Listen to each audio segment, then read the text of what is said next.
Hey, what's going on everybody, and welcome back to another Fallout 4 mod bundle. Today we are checking out 5 underrated mods. Now to clarify, I specifically mean mods that I think people aren't using enough, or mods that just deserve a lot more credit than they get. Now these can be popular mods, but still they need to be more popular. Maybe most people use them, I think everybody should use them. So with that in mind, let's go ahead and begin. Now these are not any specific group like weapons or armors, this is just mods in general that I think should be used more.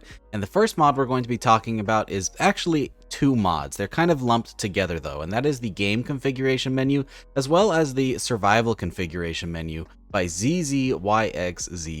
Now these are really important mods for my load order, and I think they should be in absolutely everybody's load order. These are pretty popular as it is, but if you're not using them, I think there's an issue. Now these are PC specific mods, but they make the game so much better and so much more enjoyable as you get to customize it to your liking very specifically. Let's go ahead and check out exactly what I mean. So here we are in game, and with these mods installed, when you load up the pause menu and head over to your mod configuration, you will have 2 menus. One is GCM and the other is the survival configuration menu, both of which from the mods I just mentioned.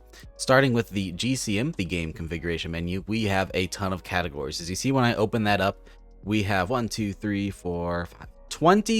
different subcategories of customization for the game. And this is going to allow you to tweak all of these with their own separate submenus, and you can really change out everything. As you can see, just going into the barter and services, you can change out the buying and selling multipliers, so you can have a more sparse economy or something where people are a little bit more wealthy and items are a bit more pricey. You can make it so that you sell very low and they buy very high if you're trying to make it difficult, or if you want to cheat a little, you can make it so they buy low and you sell super high for whatever reason. And there's all kinds of different settings for every single category. You can change out your action points multiplier, your health, you can change out the damage that enemies do, the difficulty, the rate at which random encounters spawn, the rate at which enemies spawn. It's absolutely insane. Super cool. You can even change out how much XP you get, whether you want it to be more or less. Rather than downloading a difficulty mod, I suggest just downloading this and adjusting the difficulty yourself. And this applies to not just difficulty, but all kinds of stuff like weather, NPCs, different armor pieces, anything. Absolutely anything in the game is covered by this mod, and it's absolutely crazy. So cool. And then on top of that, like I said, there's a mod known as survival configuration menu, which has the same mindset but applied specifically to the survival settings. So things like disease, carry weight, all those settings that are affected by survival can now be tweaked here on the fly. No longer do you need to download 8 different mods to get survival and your normal gameplay experience how you want. Just download this one and you can tweak it all yourself to your exact needs. Super cool. Up next, we do actually have a weapon mod, and this is a cool one because it's a little 2-for-1, and that is the Bulldog Revolver by Jadibee and Shoeburglar. Now, at its core, this is a handmade revolver mod, a cool little revolver that will be added to the leveled list, and it has a very nice makeshift vibe, makes a really cool replacer for the pipe revolver in the vanilla game, but it also includes an additional little pistol known as the Micro Deagle. And this is a terrible combination of a Makarov and a Deagle. I don't know why they did this, but it's here. And it makes an excellent raider weapon, and so does the Bulldog. I think that these are really awesome weapons added to the leveled list. There's a handful of uniques that you can get, and I just never see anybody talk about this mod. Whenever makeshift weapons are brought up, this one I feel like is always left out, and I want more people to know about it. I've mentioned it a couple of times on the channel before, and I just want to do it again because I think this one is insane and really cool and makes for an awesome early game revolver mod. The author states that this weapon was actually intended to be a successor to the original pipe revolver with a more refined design and a reed chamber to 5.56, hence the really extended cylinder. That way it can pack a huge punch. So basically a makeshift version of the Fallout 5.56 revolver, which is pretty awesome. This thing starts spawning at level 1 in shops and level 10 on enemies, making it an amazing early game revolver. And again, something that I personally would use as a replacer for that god-awful vanilla one. It's a super cool design and a super cool revolver, and plus it includes that nice, well, I don't know if you could say nice, but it includes that Micro Deagle as well. So if you want to try this mod out, it'll be linked down in the description below with all of the other mods available as well. Speaking of other mods, let's check out a power armor mod, something we don't talk about too much here, but this one I think is very, very awesome, and that is the Children of Atom power armor by Tinuvia. This mod is not only going to add 1 power armor, but 3. This adds 3 brand new sets of power armor, all of which are themed around the Children of Atom, and it also includes a Children of Atom paint job for the T45 power armor. And all of these are super unique. It's actually added via a quest, so as soon as you load up the game, you're going to have a crazy vision, you're going to hear some sounds, and everything's going to become super irradiated, and you're going to have a vision of the location of these new power armors. Once you have it, a quest marker will appear and you can go and track them down. Now, basic versions of the Children of Atom power armor can actually spawn on very, very high level Children of Atom.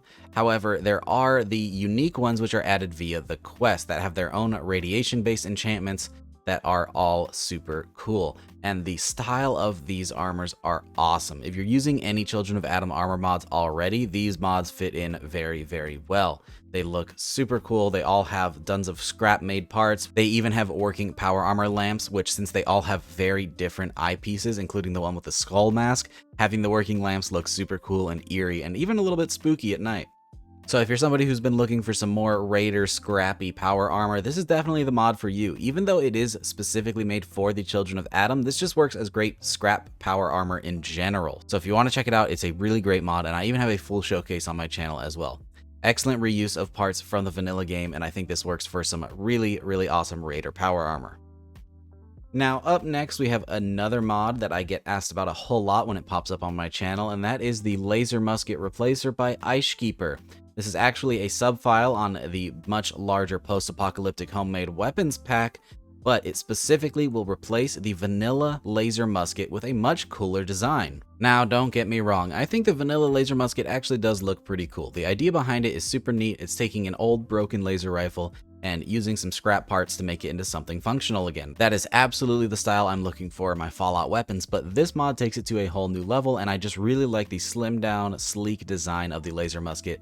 It looks super cool, and honestly, it knocks the old one out of the park. Now, I have recommended this mod before on my channel, and I'm going to recommend it again because I think this is one that everyone should check out at least once to see if it fits in their load order, because I think it makes an excellent replacement to the vanilla laser musket. But another reason that I'm bringing it up now is it actually just got an Xbox port in its standalone version. So now Xbox users can have this laser musket as well. So if you've been eyeballing this one for a while and you're on Xbox, it is now available and you can try it out for yourself. And I highly recommend that you do. It's not going to change anything functional about the laser musket. It's just going to give it a nice makeover and make it look a lot more appealing. So if that sounds like something that's up your alley, I highly recommend this one. And then finally, we're going to finish this off with a weapon mod that I never see talked about, and that is the Remington Model 8 by TactaGhoul.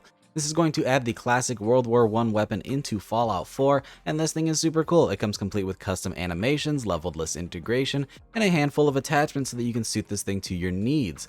One thing I really like about this weapon mod is that it uses the side-mounted scope just like the original weapon did, but that also applies to all of the other type of optics. So if you throw on a little reflex sight, it is also mounted sideways, and I just think that's really funny, really neat, and it adds a new unique aspect to this weapon that makes it stand out from the other weapons in the game. This thing also has a lot of attention to detail when it comes to the animation side of things, like different animations depending on if you're using a magazine or internal mag, has the option to add on a foregrip which is animated as well, and honestly I just think people should use this mod a whole lot more. It is definitely underrepresented and not enough people know about this thing, so I just wanted to give it another little plug since I think this one is really, really cool and I use it in my own game. With that though, that's going to wrap up this video. All of these mods I think are absolutely excellent, and I actually use every single one of these in my own load order. So if you want to try them out for yourself, once again, they are all linked down in the description below. And with that, I hope you guys enjoyed the video. If you did, don't forget to drop a rating, leave a comment if you're going to try any of these out for yourself, and let me know if you're looking forward to any of them. Subscribe if you haven't already for more videos just like this. And once again, thank you to all of my patrons. You guys are awesome. If you want to check it out, it is completely optional, but it is linked down in the description below if you're interested. With that, I hope to see you guys in the next video. Peace!